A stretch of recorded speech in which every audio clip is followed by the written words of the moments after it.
dari kelompok 3. Kali ini kita akan membahas tadi kasus tentang perusahaan berhasil dan perusahaan gagal dalam mengimplementasikan manajemen bisnis. Tadi kasus yang kita ambil yaitu perusahaan Shopee dan perusahaan JD.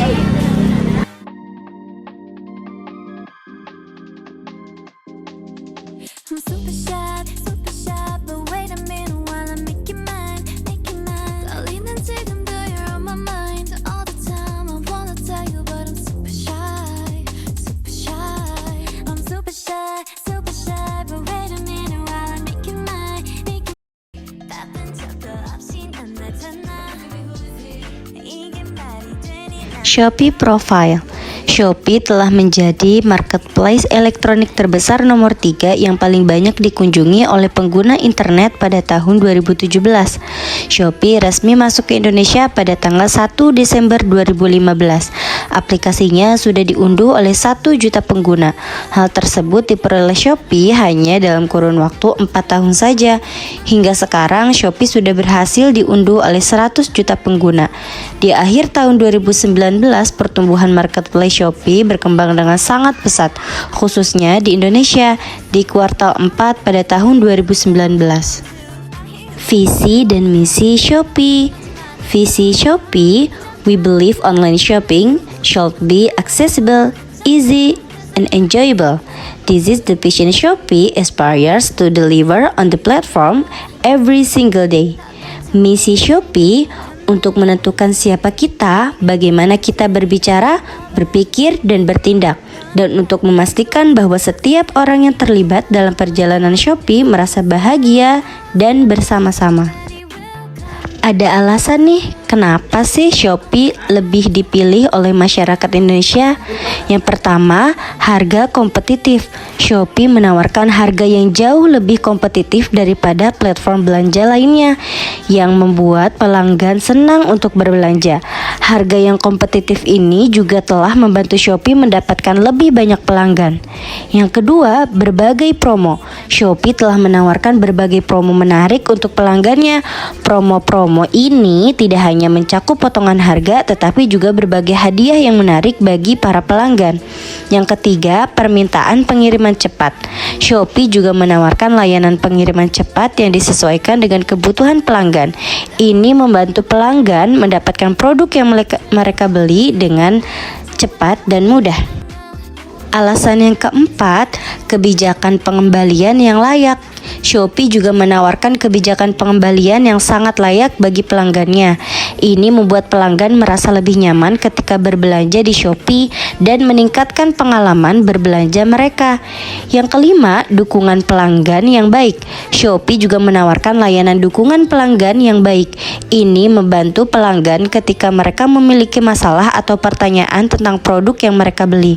Yang keenam, terdapat fitur live chat yang bisa memungkinkan para penjual dan pembeli untuk berinteraksi secara langsung mengenai produk yang dijual.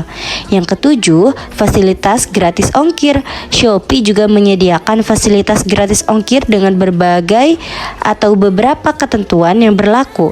Yang kedelapan, mempunyai kategori produk yang tergolong banyak. Ada beberapa faktor keberhasilan dalam perusahaan Shopee. Yang pertama, pelayanan yang baik.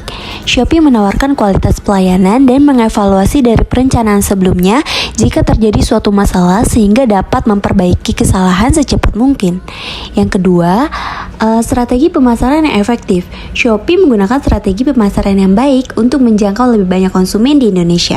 Yang ketiga, adaptasi terhadap kebutuhan pasar lokal.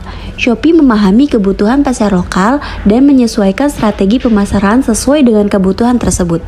Yang keempat, model pendapatan. Secara umum, penjual dapat memajang produk jualannya secara gratis di platform marketplace ini.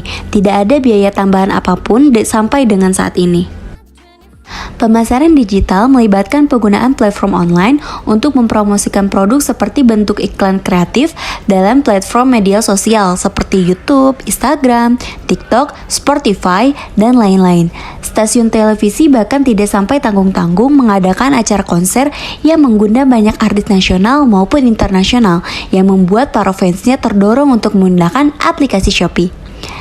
Yang keenam, ada kemitraan dengan merek, melibatkan kerjasama dengan merek terkenal untuk menjual produk mereka.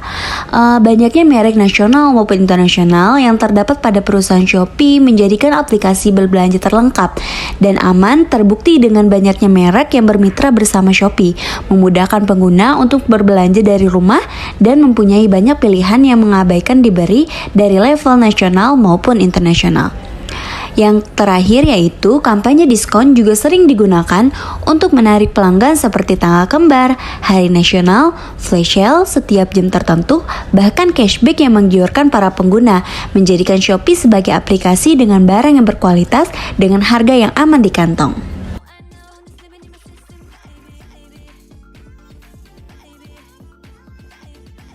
JD Profile.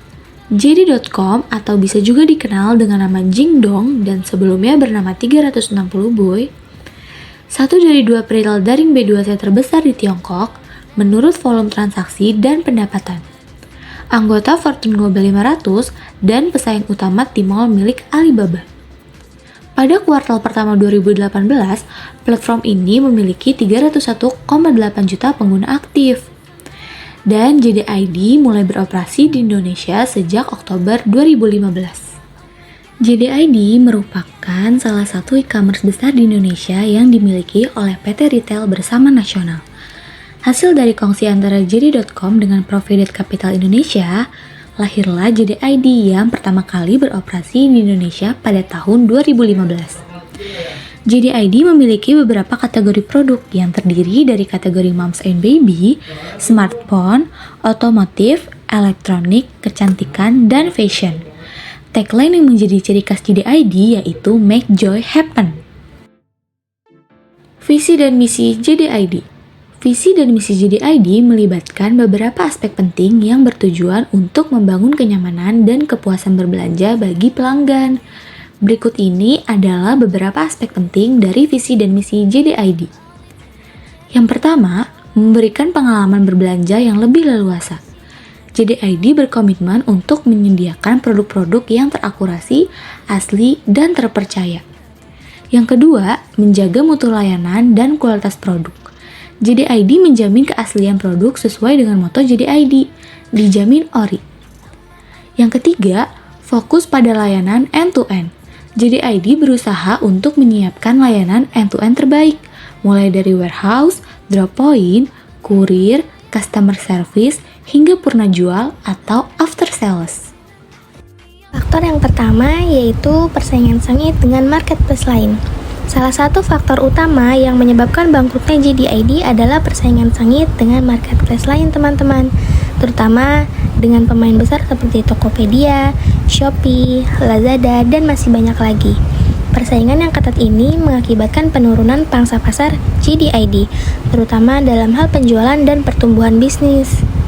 Kehadiran marketplace yang menawarkan fitur dan layanan yang lebih komprehensif serta strategi pemasaran yang lebih agresif menjadi tantangan besar bagi JD.ID.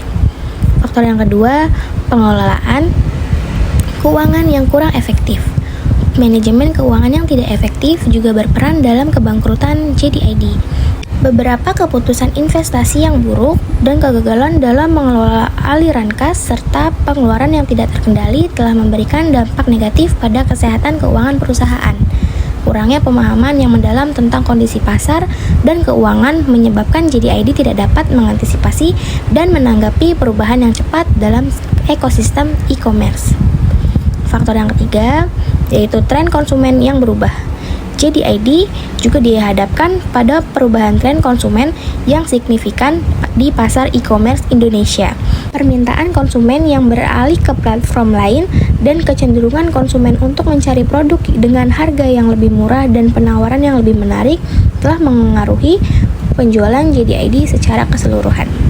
Perusahaan tidak dapat menyesuaikan strategi mereka dengan cepat untuk menghadapi perubahan ini yang berkontribusi pada kegagalan mereka. Yang keempat, keputusan untuk menutup layanan dari JD.ID menyebabkan kekhawatiran peluang positif dan pola pasarnya semakin mengerucut pada pemain utama bermodel marketplace seperti Tokopedia dan Shopee. Kemudian yang kelima, JD.ID juga mengalami kekhawatiran pasar dengan mengumumkan mundur dari pasar e-commerce di Indonesia dan menghentikan penerimaan pesanan sejak 15 Februari 2023. Lalu yang terakhir, JD.ID mengalami serangan kompetitor dari perusahaan retail lokal seperti Indomaret, Alfamart, serta perusahaan retail asing yang berkonsep warabala. Market share JD.ID. Pemasaran yang dilakukan JD.ID dikatakan marketing chief JD.ID, Mia Fauzia, selama periode pandemi COVID-19 di Indonesia. Data JD.ID menunjukkan bahwa penjualan mingguan mengalami peningkatan sebanyak 50% dari periode normal pada tahun 2020.